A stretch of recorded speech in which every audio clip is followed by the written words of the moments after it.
Let's get right to Chance Finucane, Partner, Chief Investment Officer, Oxbow Advisors, to get our attention right back to what's going on here with these markets. Today, we're seeing a mixed bag. What's your outlook? Well, I think right now markets look pretty fairly valued. I think what is interesting to us is that a lot of the companies that are going to benefit from the economy reopening seem to have gotten a little bit ahead of themselves in their share prices. And it's actually some of the companies that may have peaked back in August or September of last year that we think look most intriguing and most undervalued to us currently. So when you look at what's going on here and you see and say it's fairly valued, and there's some that peaked, how do you break down which ones are frothy and overvalued? I know you have some stock picks as well that I want to get to, and Amazon's a great one.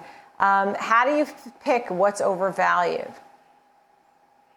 We look out about 5 years trying to estimate what the company's future cash flows are going to look like. And if it looks like too much has already been discounted, that investors have gotten ahead of themselves, and they're already assuming that numbers are going to be great for the next few years, that's where it can look like a company is a bit overvalued.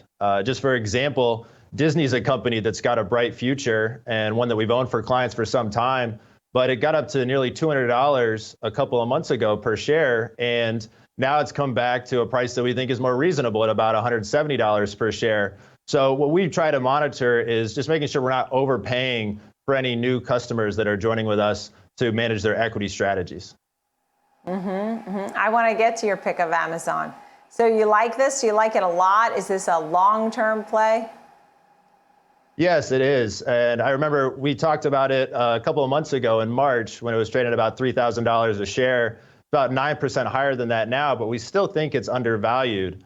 As everyone knows, that the top player in e-commerce and cloud services, but what's interesting to us is they are the clear number 3 player now in digital advertising. And it's the digital advertising business and the cloud business that have high profit margins and are driving the cash flow growth for this company. And if you look at their EBITDA growth projected for the next few years, they can grow EBITDA at a 25 to 30% annual rate for at least the next few years. And you're getting that at a valuation that we think is pretty fair right now. You're paying about 20 times the projected EBITDA of the company over the next 12 months, which is right in line with its average over the last 7 years. And what about Adobe? There's some growth opportunity there. And what about ServiceNow? Those are 2 other names, cloud software company. I don't want to leave them out, Adobe and ServiceNow.